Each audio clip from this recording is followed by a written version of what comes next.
Hey, Reflectifiers, my name is Gabriel.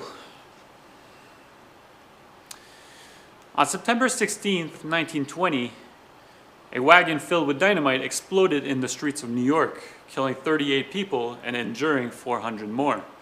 This event is called the bombing of Wall Street. In 1988, a Boeing 747 exploded over Scotland, killing all of its crew members, its passengers, along with 11 people on the ground. And finally, on September 11th, 2001, 4 airplanes crashed into the World Trade Center, killing thousands of lives and affecting the world.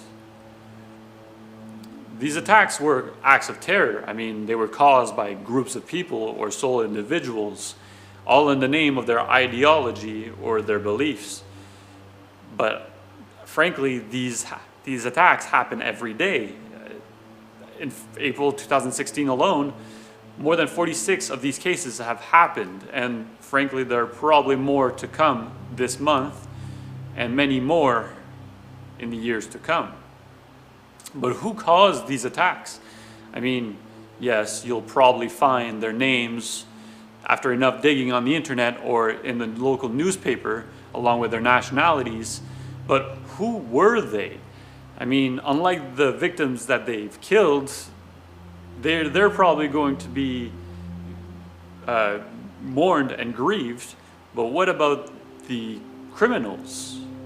Do they deserve to be mourned after death?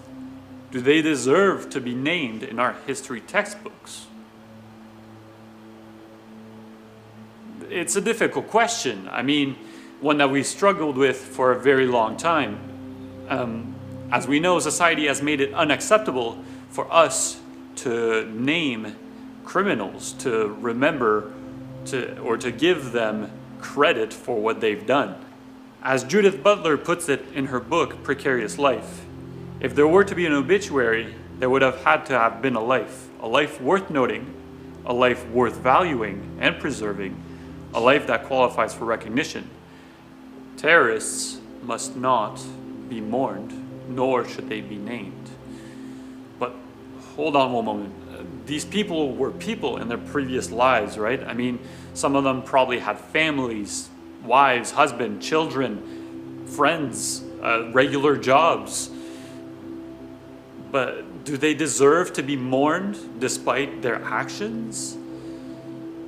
Well, I mean, it certainly appears to be the case for some. For example, take the previous mayor of Toronto in Canada, Rob Ford. Unfortunately, he passed away on March 22nd, 2016 from cancer. But for a long time, social media was filled with positive comments and positive attitudes of Mayor Rob Ford. His daughter even said that he was a great man, an amazing dad. One of Mayor Ford's last phrases to his daughter were, "Stephanie, I may not be here for too much longer. I want you to remember I will always love you, and I need you and your brother to be strong for your mom." Yet some of Mayor Ford's colleagues actually called him a bad and toxic political force in Toronto and Canada. I mean, the result of his actions actually got him kicked out of being mayor in 2013. On top of consuming alcohol and marijuana and cocaine, which actually got Toronto on the map, he wanted to cut down a lot of services, like stopping to shovel the snow on the streets or shutting down libraries. So perhaps the privilege of being remembered or mourned after death depends on the severity of your actions. Although this also appears to be untrue for certain key characters who we know have done a lot of negative things in world history. For example, take Gavrilo Princip, the 19-year-old assassin who murdered Franz Ferdinand and his wife and arguably caused the World War I to erupt across Europe. Or perhaps in World War II, the rise and fall of Adolf Hitler and Nazi Germany, or even more recently, the former leader of the Al-Qaeda, Osama bin Laden. Although, were these people mourned and grieved after death? Maybe, maybe not. In Monica Waterhouse's A Pedagogy of Mourning, she writes about her experience as a teacher in China and how different the perception of certain world events differed from her students in the Chinese classroom from her own.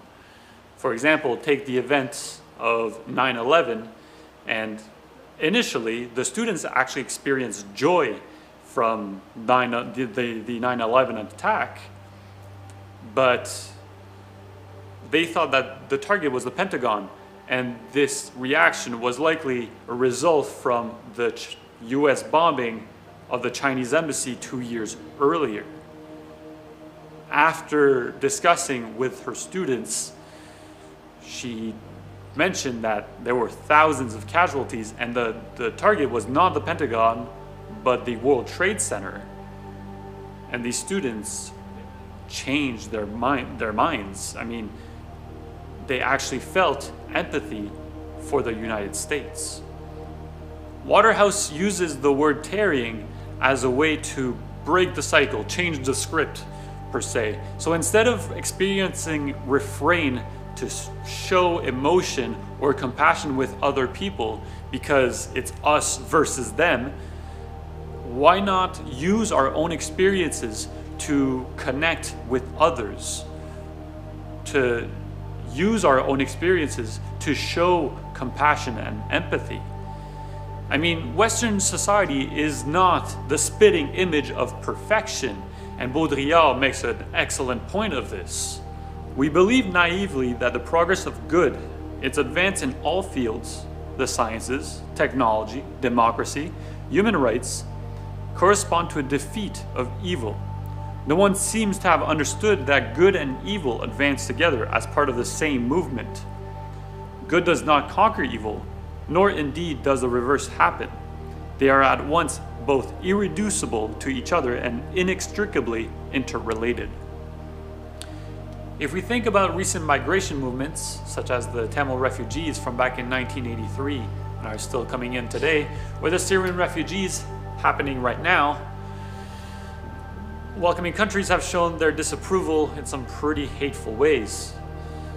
I mean, and Canada is no exception to this. Look at Vancouver back in January, where a person decided to pepper spray a group of refugees in the eyes as soon as they arrived.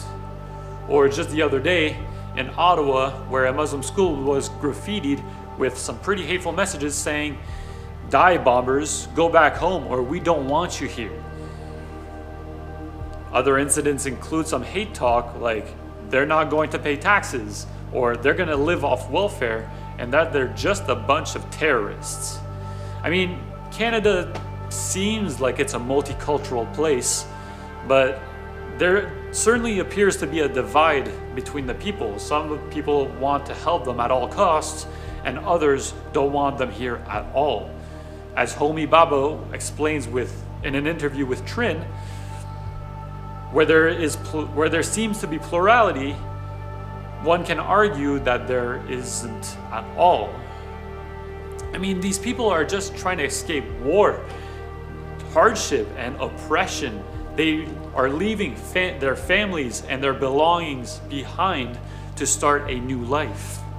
All they want is for their kids to get an education, grow up in a safe neighborhood, and all they want is a regular job, a regular pay, and just live a regular life. Earlier, when I mentioned that some Syrian refugees were pepper sprayed, 4 days later, a new article came out with the response of one of the Syrian refugees. This doesn't change my point of view of Canada. It will never change. One individual does not represent the whole Canadian people. They're not dangerous. We are. But wait, if we've been striving to do the good thing and the right thing from the very beginning, why is it that we are so quick to judge, to generalize, and to stereotype an entire group of people when they're so quick to forgive us all after we've committed the very actions that we condemn? Are we good or are we evil? And if we're evil, do we deserve to be mourned after death? Thanks for watching, and keep reflecting.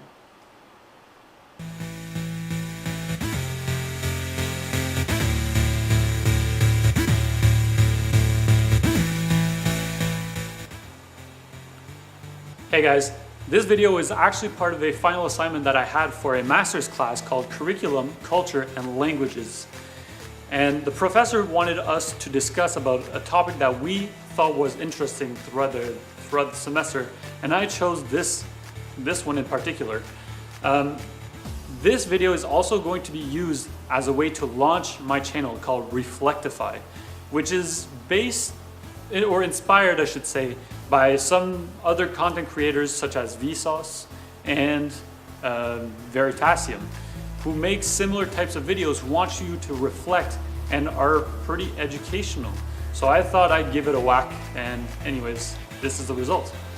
If you enjoyed this video, please leave a like and comment and subscribe to my channel, and make sure to let me know what you guys think I should talk about next in the comments below. Thanks once again, and keep reflecting.